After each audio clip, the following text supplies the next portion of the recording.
Welcome to episode 54 of the Twig Snapper Podcast. Today I'm joined by Anya Laxton. How you doing today? I'm doing great. How are you? I can't complain. I don't have any classes. They were all canceled, so it's a pretty good day in my book.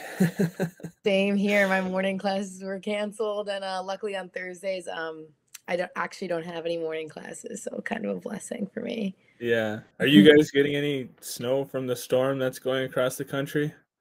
Yeah, it's a lot. It's like a decent amount of snow, but it's very like icy because it kind of like Yeah. all froze over. So Yeah. It's not snowing too much here, but I think it's supposed to. So we'll see. You never know.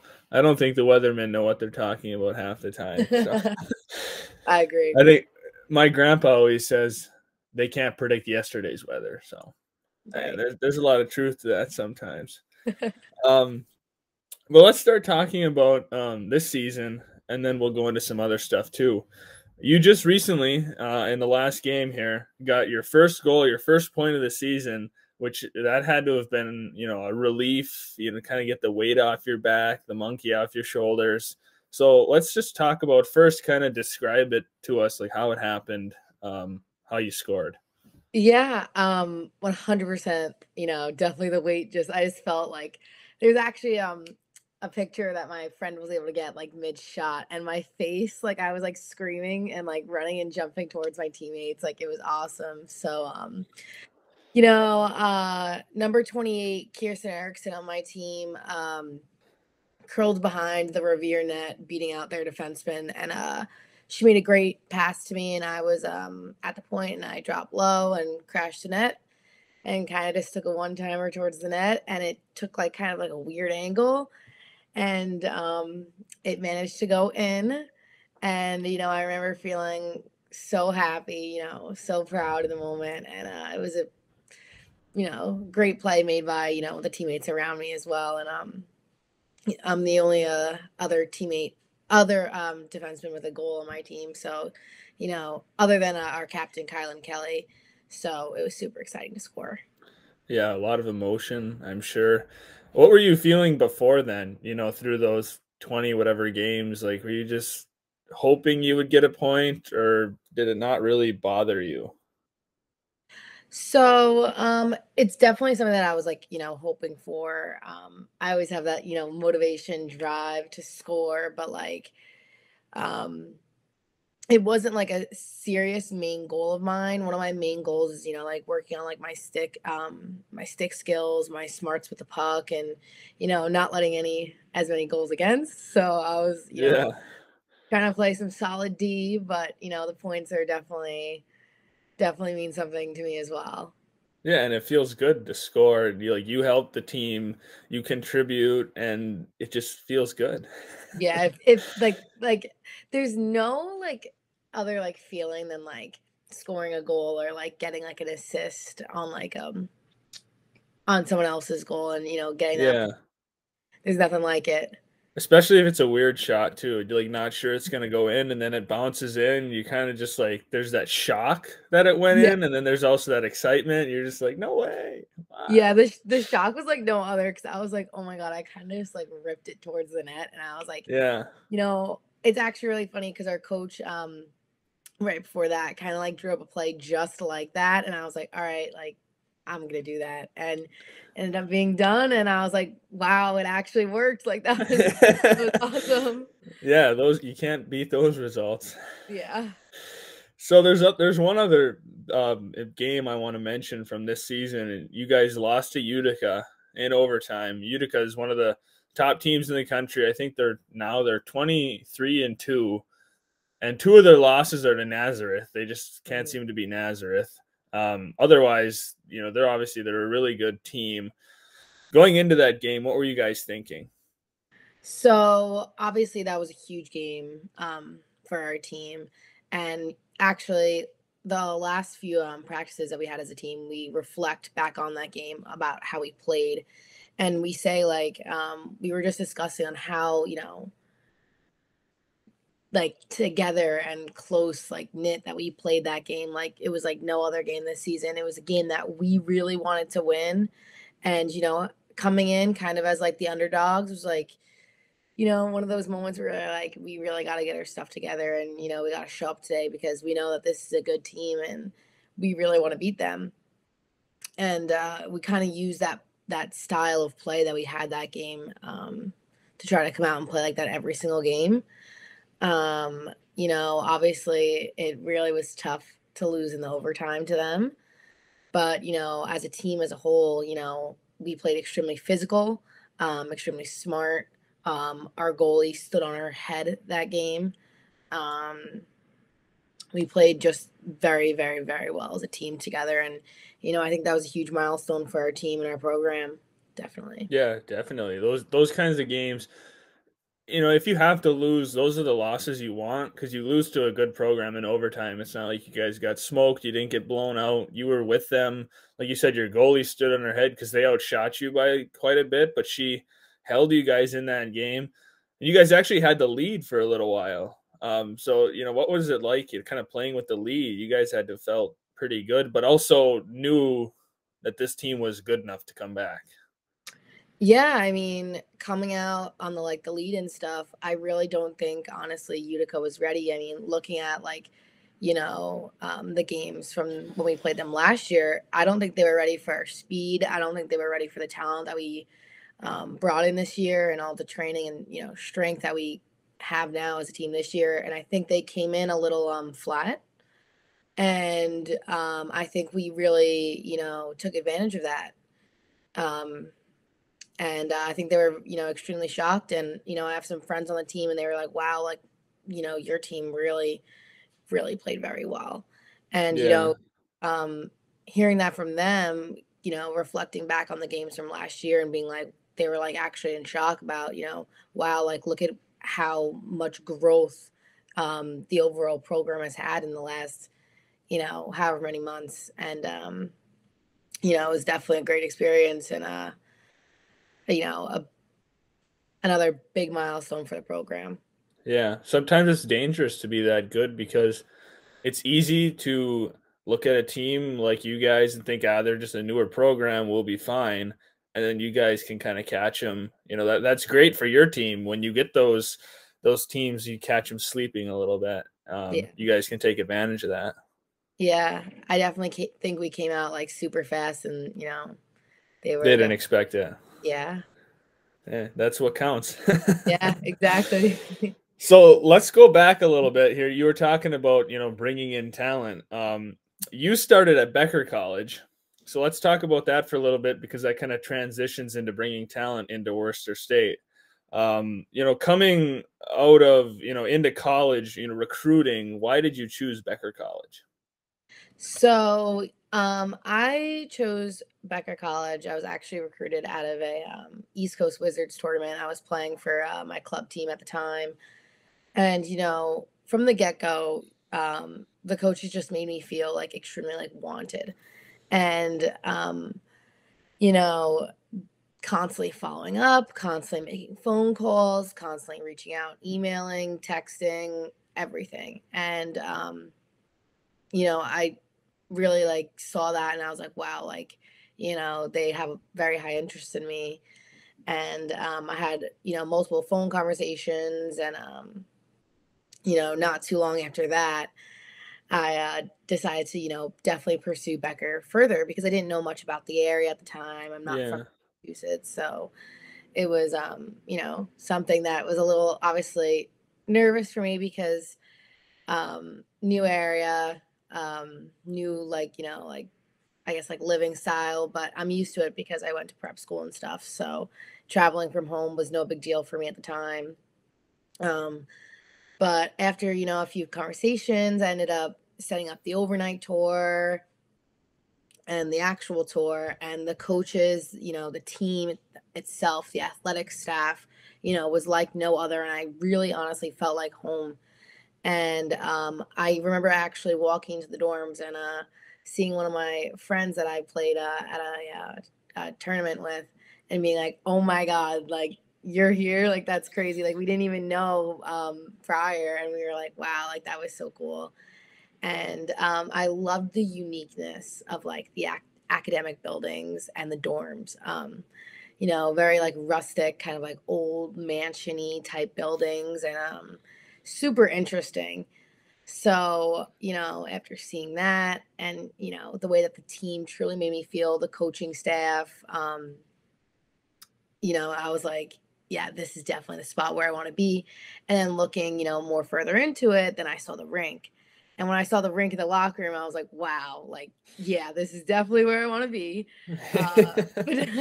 Fidelity Ice Center is truly, a gorgeous spot. I've had so many opportunities come out from even just playing there for Becker and obviously Worcester State.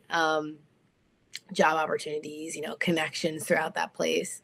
And, the facility is gorgeous. And, everyone who takes care of that facility does a phenomenal job, as well as, the, there's also a gym upstairs, and the facility is just great. And I was like, this is definitely where I want to go. Just the cherry on top to help make your decision, perfect. It seemed like, everything kind of fell into place. Every step you took, it just got better and better and better. And then you realized that it was right for you. So there's one thing I want to mention before we go into the closure of the school and all that is your first college goal. Obviously, it's a big milestone in everyone's career. And you had yours when you were at Becker. So tell us a little bit about that. Yeah, so my first goal at Becker was against Nichols College, and it was assisted by our captain and our current captain for Worcester State as well, Claire Conway. And, at the time I was playing forward for the Hawks, and, I was driving the net, and she made an amazing pass, and I just came in and just, it was the goalie was not ready at all, and obviously I took advantage of that, and it was wide open net and just easy in, quick garbage goal, and obviously I will never forget that. And at the time, my twin sister, who currently does not play college hockey anymore, but she was playing for the Hawks at the time. She was on the ice as well, and actually there's a picture of us fist bumping each other, and scoring alongside her as well as the rest of the team, and getting that first goal as a freshman, like it was awesome. And some people fight a long time for that goal, and you got it as a freshman. That always helps build some confidence too. Yeah, and it was a great goal, but that game was even better because it was a tough game for us, and we ended up beating Nichols that day in overtime. And it was huge. I mean, that was a huge time for our team to beat Nichols, because they're not technically one of our rivals, but at the time, the competition was super close and very gritty, and we really wanted to, pull that win out, and we did. And it was, another one of the best games that we had that season as a team at Becker, and it was great. It's better looking back on the memory, knowing you guys won. If you score your first goal in a game you lose, there's always going to be a little bit of a sour taste associated with it. But you've got the fact that it was your first goal. You scored it alongside your sister. You guys won the game. It's all perfect. There's nothing to be sour about. So that's awesome. Exactly. I think the biggest thing with Becker College, obviously, is the fact the closure of the school. Did you have any idea going in that they were having issues? Obviously there was very little rumors that, you would kind of hear, but it's like one of those things you kind of just brush off your shoulder, and you're like, wow, that's a little frightening to hear, but you don't necessarily think it's always true. So, finding out the school was closing was a major shock. It was honestly very frightening. I was very scared at the time. I didn't really know what I was going to do because obviously I lost my prep school season, my spring season for lacrosse and stuff to COVID. Luckily, I was able to finish out my hockey season at prep school, my senior hockey season, but, I lost graduation and stuff. So then to go into college and then, lose your whole college was beyond mentally tough at the time, and really thanking my loved ones for, being by my side and helping me out. but they sent an email to us that the school was closing, and our coach instantly called us in for a meeting because it was even a shock for her at the time. And she always goes above and beyond for us. Eliza Kelly, always going the extra mile for the team, whether it's getting the nicest jerseys, the best locker room. She even actually subbed in an NCAA lacrosse game at Becker because the coach had COVID at the NCAA championships. So beyond thankful for her and the strive and the drive that she's always had for the team, her players as well as her past players and everything like that. And now she's our head coach at Worcester State. And the transition of that was, it kind of all started out as a joke, like in that meeting. She wanted to really discuss everything with us, and it was brought up in the locker room. I don't remember who brought it up, but they were like, we should try to start a program at Worcester State. And because there was rumors about them wanting to start a women's team.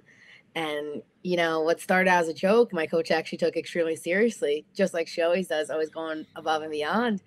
And she came into contact with the athletic staff, athletic director, the admissions, pushed and pushed and pushed, and was able to build a program there. And I cannot thank her enough for that, because she made the transfer process over extremely easy.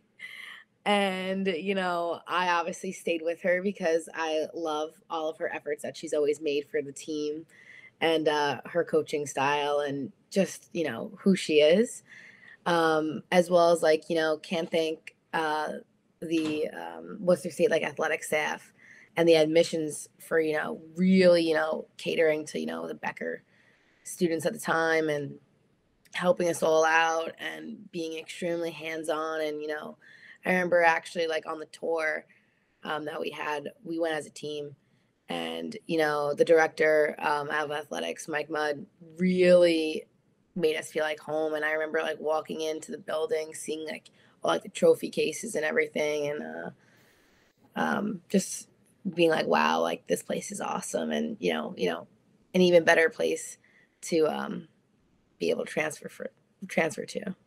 It's nice that you were able to have an ease of transfer, because obviously, like you said, it was a shock, a tough moment, and obviously a hard moment to realize your school is closing. It's one thing when a team just folds and the school is still there. Some people decide to not continue their career, other people decide to transfer. Or if the team's just not working out and somebody wants to transfer, it's not like their whole school is gone. But when your whole school closes, you have no choice but to leave. So it's just it's a different situation than what you usually see. And luckily your coach was able to help get a new program started, and there was an easy transition for you. You guys had a place to go if you wanted it, which is great. And then it makes starting somewhere new easier, because you have the same coach you're familiar with, and then a whole bunch of players transfer over. So your teammates are people you already know. You're not just coming into a brand new place with you got to make new friends. You already know everybody. You guys kind of have some chemistry together, which is awesome. Obviously, in a new place, it makes the transition obviously a little bit easier. So, Oh, were you gonna say something? Oh yeah, I was gonna talk about the transition. Yeah. Just exactly you really described it perfectly. It was so the process. It was I consider it to be extremely lucky, because we were able just to all kind of just going over, and we already had everyone coming in. We had all the familiar faces, because even just going to a new school is extremely frightening. And especially after everything that we endured, going together, we were like, all right, we're all in this together. So it's definitely it was definitely much easier because we were all right. It would have been a lot harder if you didn't have your coach and those other people, or if you just had to go to some other program, who knows where. It would have been a lot more emotionally hard, mentally hard, just everything. Yeah. but it worked out perfectly. You couldn't ask for a better way to, better transition.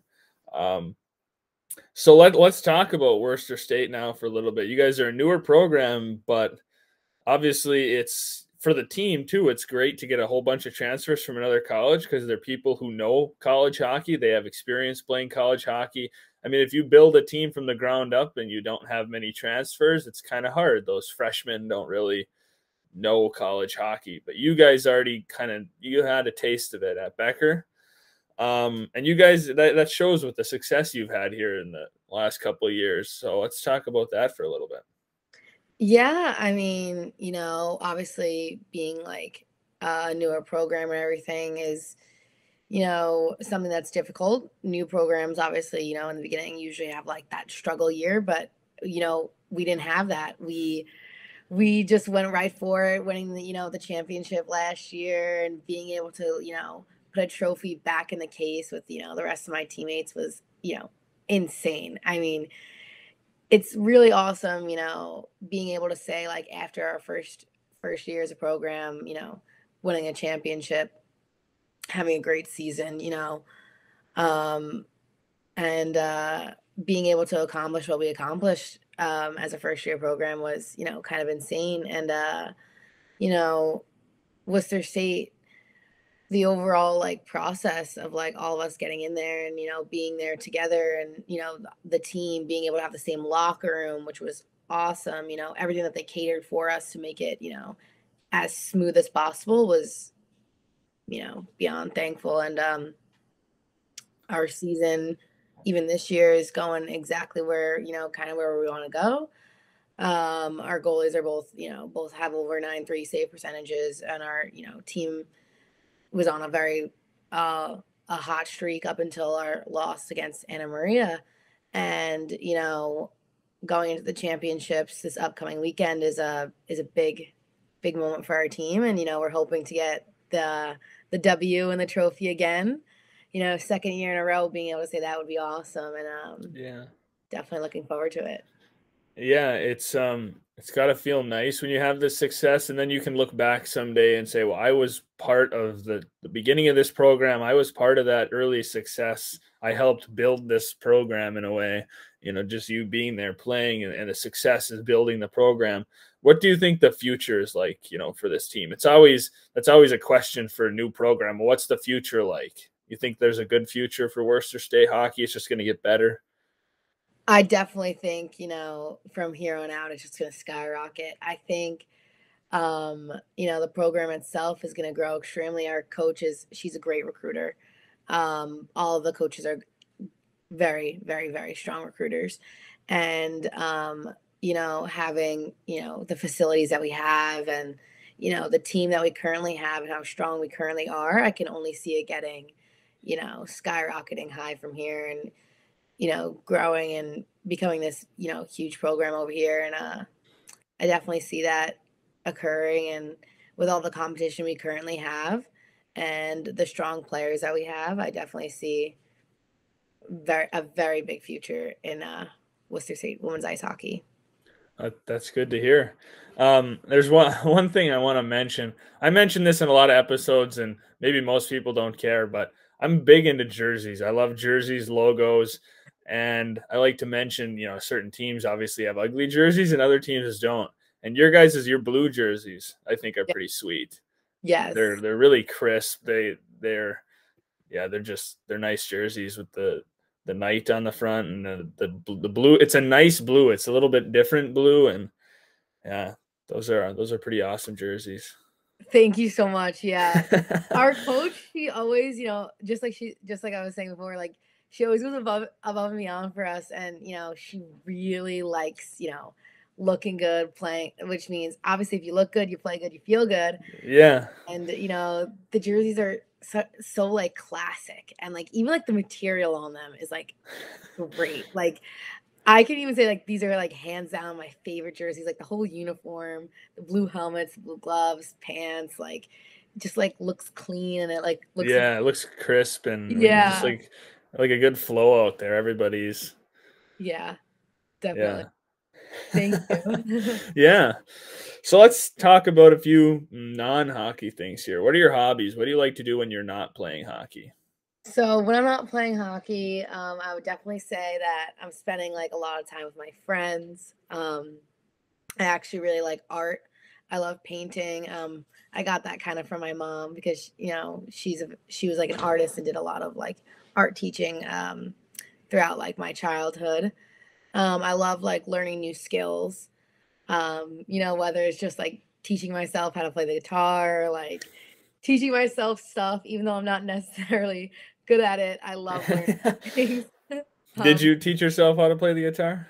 so my dad played the guitar all of his life, and he is actually self-taught, and he's been really trying to teach me, and I've been like, like looking at stuff because I have played instruments growing up.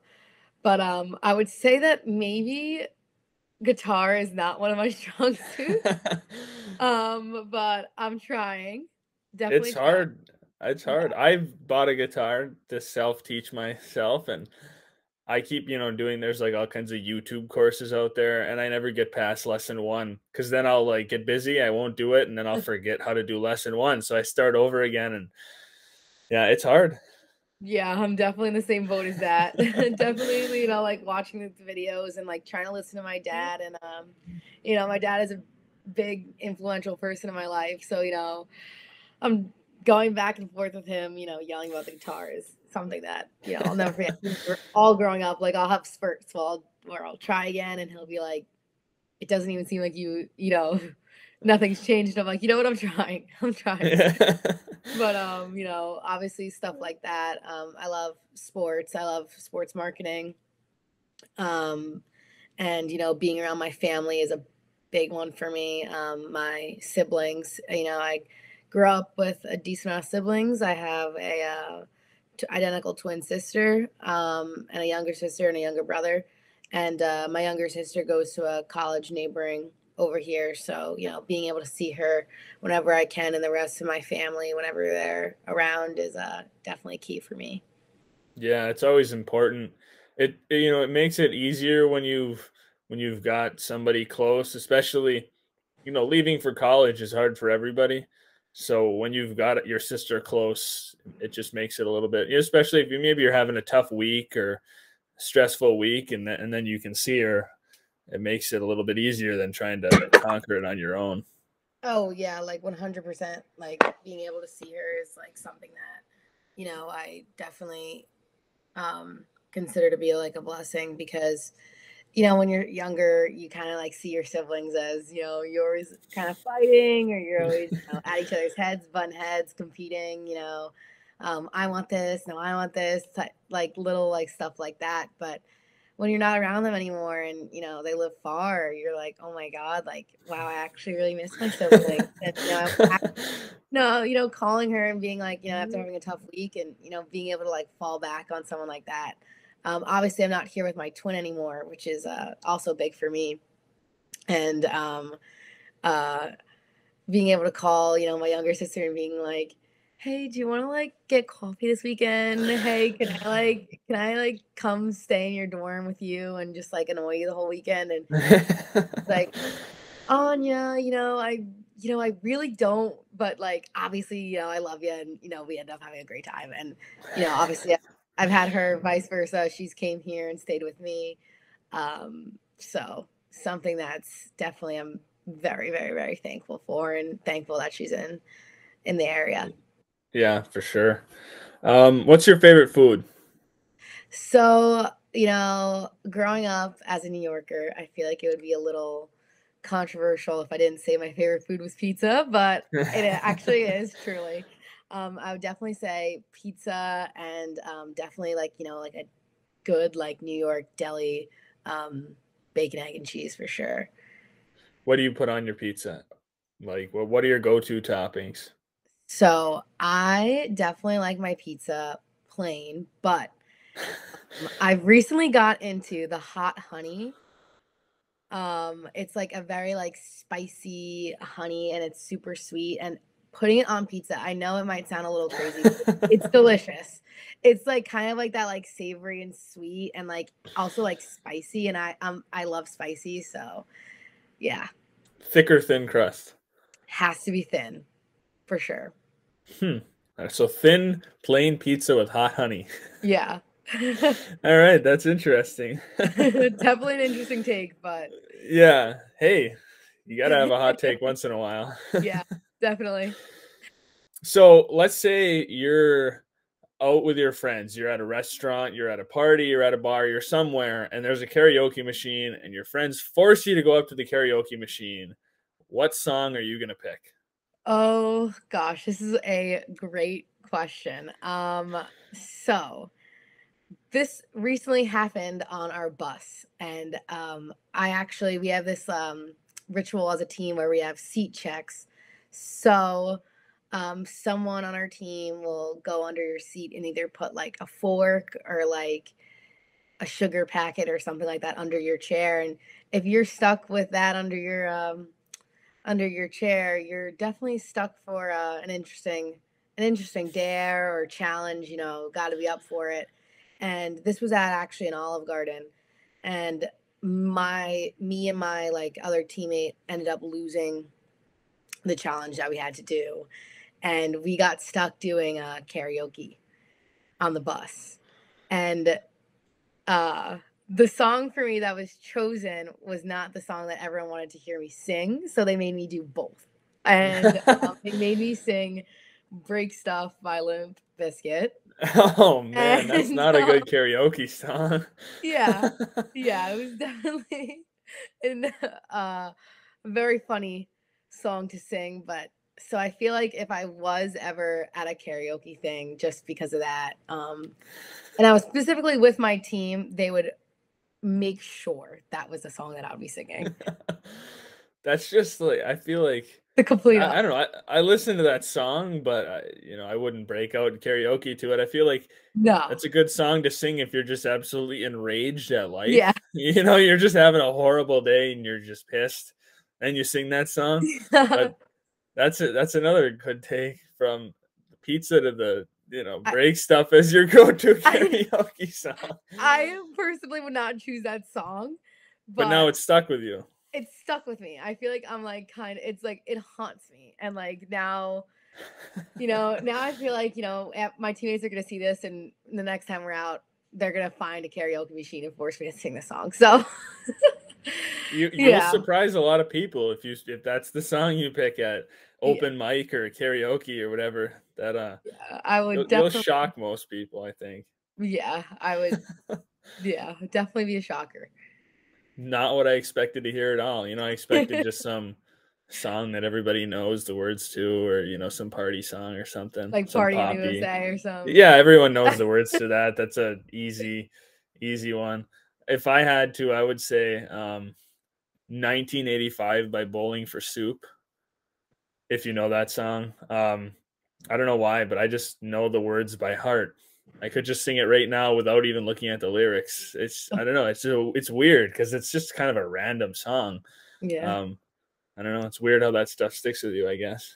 Yeah, there's definitely. Could you sing Break Stuff? Just no lyrics. Is it that ingrained in you? I could not. But I think I might honestly get to that point because of how much I got to sing it. Hey, that'll be a skill. You'd be like, hey, you might not know this, but I could just whip out Break Stuff right now, no lyrics. Just completely freestyle and on call. You can put that on your resume. Like, hey, I can sing Break Stuff freestyle. Yeah, it's a skill. Yeah, definitely. So we'll wrap it up here with two kind of questions. First, do you want to stay around hockey after college, either playing if you had an opportunity or coaching if you had an opportunity?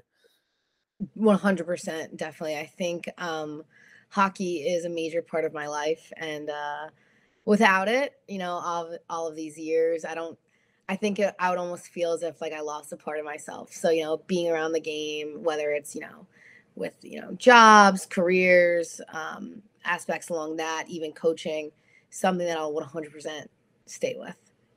Awesome. That's pretty much the answer. I feel like I generally hear most people aren't like, I'm sick of hockey, I'm never going to touch it again. Most people, it's when they have to stop, it's so hard because it's just everything you've known. Most people play hockey since they're 3 or 4 years old. So your first memories are hockey and then your whole life is hockey. Who wants to step away from that when it's your biggest passion? Exactly. So I think this is a good one to wrap it up on. What is your favorite hockey memory So from your whole life? another great question. So there's actually, I have two that are definitely a tie, hard to pick from. So it's actually a super really funny moment that back in my prep school days, I was just incoming sophomore and they accidentally ordered men's extra large shells to put over our pants instead of youth XL at the time. And it was one game, first game, had to wear it. And I was beating around the defenseman. And, I was actually on a full-blown breakaway. And my shell fell off. And I fell. And it was super embarrassing. And I never lived it down. My coach, played in the locker room as a highlight because I was on a breakaway. And obviously I tripped over my shell. Somehow the puck honestly ended up getting on net. But obviously it did not go in. I think if it was a goal, it would have been a lot better. Yeah. But it wasn't. But definitely a funny moment that I look back on and can laugh about nowadays. And people at the prep school still will obviously make fun of me for, and great moment. But my other favorite memory as a kid was I was actually featured in an NHL youth hockey commercial alongside my twin and my younger sister. And at the end of the commercial, we said a line, and it was the line was, "We love flying around the ice." And it's really funny. I remember the day like no other. Like it was like this huge long day, and being like a little kid and being on the ice for like over like 4.5 hours that day, was definitely something that I was not used to. And being on camera as well was something that I wasn't used to either. And obviously being along my sisters made me a lot more comfortable. But we were all wearing like pink ice hockey gear, pink helmets, pink gloves, sticks, stuff like that. And they pulled us aside and asked us to do this line. And being so young, you're just kind of like, okay. And my dad was like, no, like they're doing it, like they're gonna do it. And it was a great experience. And I still watch the commercial to this day sometimes and get a good chuckle. But being alongside my sisters as well was great. And definitely one of my favorite hockey memories. Yeah. And then if hockey doesn't work out, you've got acting as your fallback. Yeah, I mean, just like guitar as well. Right, guitar and acting. You can be a singer on the side and actor, or you could be one of the actors that sings in your own movies. Yeah. So if hockey doesn't work out, it's good to have a fallback. Yeah, definitely. All right. Well, thank you for joining me on this episode of the podcast. It's been a good time. Thank you so much. Honor having me. Pleasure to be here.